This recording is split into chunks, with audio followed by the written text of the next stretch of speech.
Hermano, discúlpame, hermano, qué pena. Hermano, me viene persiguiendo un vampiro, compa.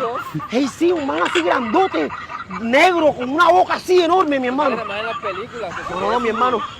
Ey, ¿ves dónde está, ve? Ey, pero míralo ahí, ve. ¿A dónde? Ey, es en serio, compa, me quiso morder. ¿A dónde? Aquí me quiso morder. Ey, tiene la boca así grande y era el diente.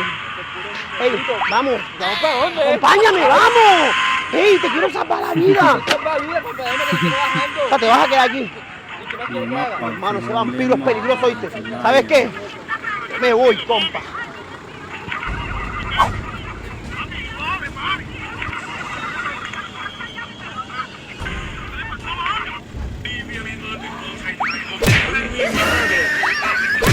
¡Ay! ¿Pero qué ha pasado?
Oh,